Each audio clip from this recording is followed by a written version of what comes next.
হবে তখন তো মা রাজি হবে। যখন ছেলেটা আপনার বলবে মা তুমি আমার ছাড়া তো কেউ নাই, আব্বা তুমি ছাড়া কেউ নাই, তোমার কাছে চাইবো না তো কার কাছে চাইবো? আপনার ডাকার মতো ডাকলে যদি আপনার মনে হয়েছে ডাকে দিন, অবশ্যই ডাকে সাড়া পাওয়া যাবে। আল্লাহর নবী এমন করে ডাকবেন, আমার আল্লাহ প্রতিশ্রুতি দিয়ে বলবে হাবিব আপনি বলুন যা বলবেন তা তাই শুনবেন, এবং সাল আপনি চান তো তাও দান করা হবে, যা চাইবেন আপনাকে তাই দেওয়া হবে।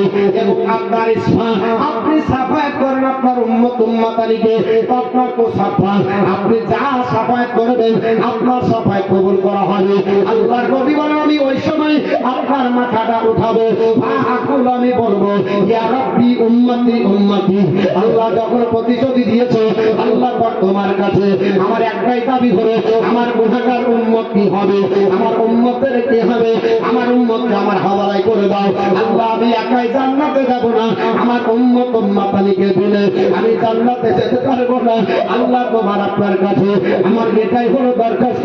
আল্লাহ পাক ডাক দিয়ে বলবে হাবিব, আল্লাহ তরফ থেকে আওয়াজ আসবে আহিব কালো, আমার আল্লাহ বলবে ইনকালি হাবিব আপনি চলে যান, হাসরের ময়দানের দিকে চলে যান, আখরত বের করেন মানকানা ফি কালবিহি মিসকালা সাইরাতি মিনাল ঈমান। বলে হাবিব আপনার উম্মত উম্মতানির গর্তের ভিতরে ঢুকে দেখেন চারণ করে একটা জওয়ের দানা পরিমাণ ঈমান থাকবে, তাকেও সাফায়াত করে আপনি জান্নাতে নিয়ে যান।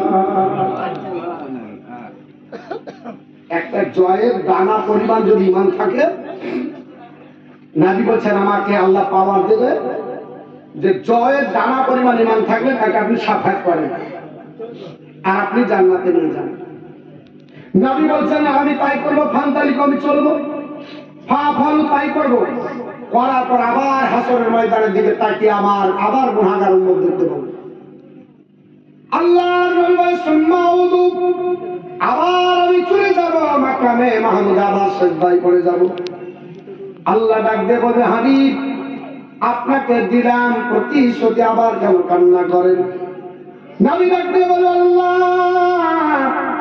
আমার গুনাহগার উম্মত সরষার দান আপনার মনে হচ্ছে জয়ের দানা চাইতে কোন কি কম ইমানদার এখন আছে, তাদের ঈমান গুলো সব আপনার জয়ের দানা পরিবারে নাই। আল্লাহ পাকের কাছে সিজদায় পড়ে নবী চোখের পানি ছেড়ে আবার কান্না করবে।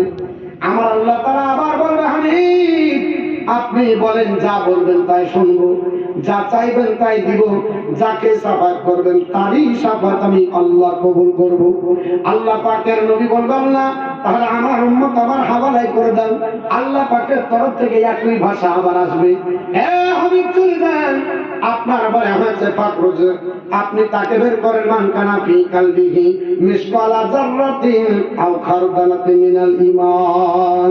হাবিব যার অন্তরের ভিতরে একটা সরষা বা জয় আপনার রায়ের দানা পরিমাণ ঈমান হবে, তাকেও সাফায়াত করে আমি আল্লাহর জান্নাতে নিয়ে চলে যাব।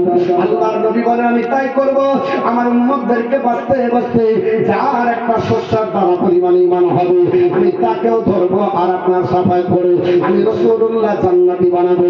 আবার আপনার সুম্মা আউযু, আমি আবার আপনার তাকিয়ে দেখবো, আবার দেখতে পাওয়া যাবে যে এখনো আমার উম্মত উম্মতানের ভিতরে কিছু কমজোর ঈমান আছে। আল্লাহর দরবারে আবার ঘুরে আসবো, আমার আল্লাহ আবার বলবে হাবিব কেন আবার এসেছো? আল্লাহ নবী ডাকতে বলবে আল্লাহ পাক আমার এখনো কমজোর ঈমানদার আপনার উম্মত উম্মতানি আছে। আল্লাহ পাকের কাছে আবার এসে নবী আবার সিজদায় পড়ে কান্না করবে।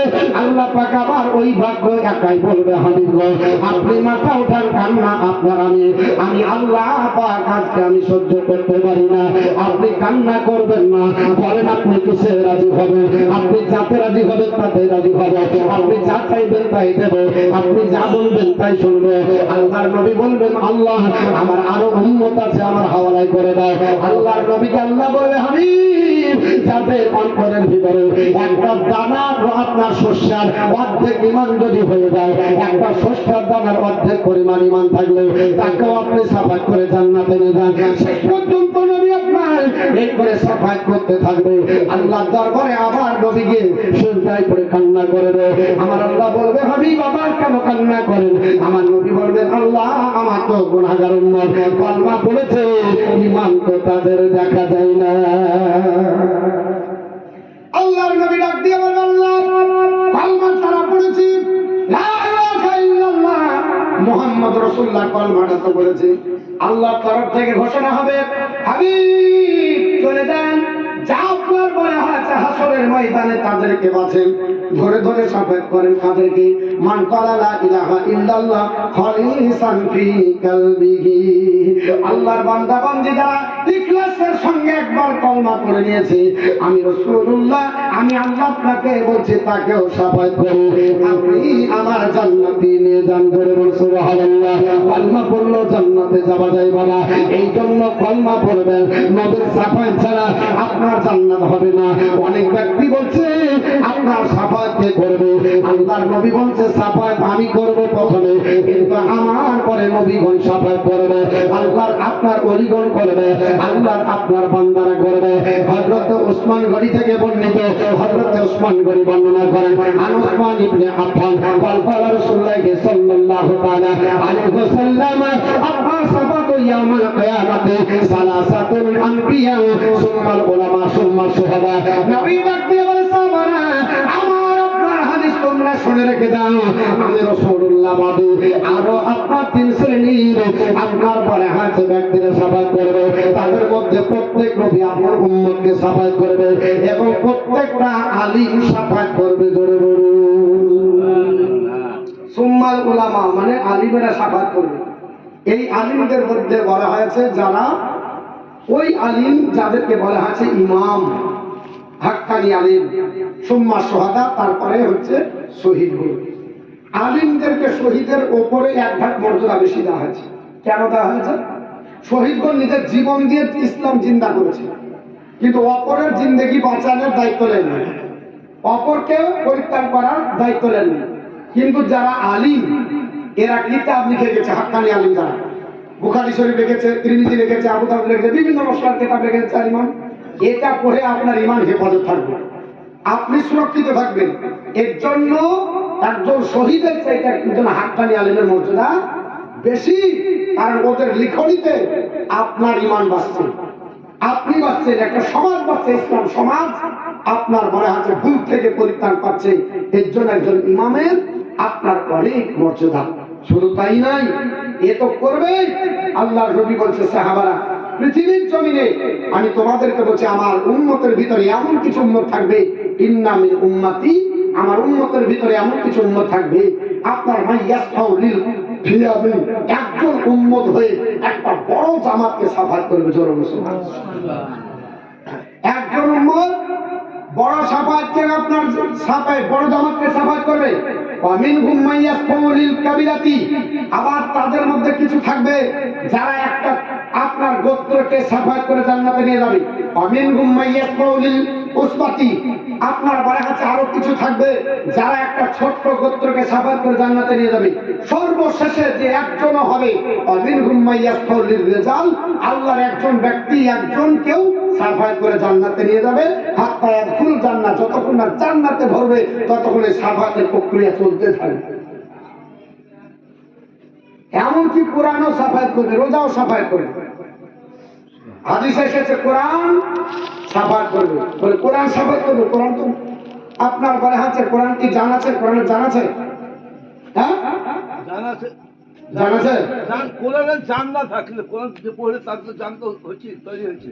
আপনার বিশ্বাস আমরা কোরআনকে মানি, কোরআন যে মানে আমরা কোরআনকে মানি। একজন আমাকে বলেছিল হাদিস বানিয়ে বলা হয় আর কোরআন বানানো হয় না। তা আমি বললাম বোকা, তোমার এটা বিশ্বাস নাই তাই। এটা কোরআনের, এটা হাদিসে কে বলেছে? নবী বলেছে। নবী বলেছে এটা কোরআনের, এটা হাদিস। যদি এটা নবী আপনার না বলতেন তো আপনি কোথায় পেলেন? আপনি কি করছেন? যদি হাদিসকে অস্বীকার করেন তাহলে কোরআনকে তো আমি অস্বীকার করতে পারি পরোক্ষভাবে, বা আপনি করতে পারেন। বলে এতে আর কোরআন কে বললো? আপনি দলিল দিতে পারবেন, প্রমাণ করতে পারবেন যে কোরআন? প্রমাণ করা সম্ভব যদি অস্বীকার করেন? সম্ভব নয়, কিন্তু বিশ্বাস রাখতে হবে। যদি বিশ্বাস না রাখেন ইমান হারিয়ে যাবে। এটা কোরআন নবী বলেছে তাই আমরা মানি। কোরআন এটা আমার নবী বলে গেছেন, এটা হাদিস নবী বলে গেছে, তাই আমরা ওটা মানি। যদি অস্বীকার করেন আমি আপনাকে বোঝাতে পারবো না। আমি আপনাকে কি করে বলবো যেটা কোরআন? কি পরীক্ষার কাছে? আমার কাছে কোনো ল্যাবরেটরি আছে? আমি কি প্রমাণ করতে পারবো?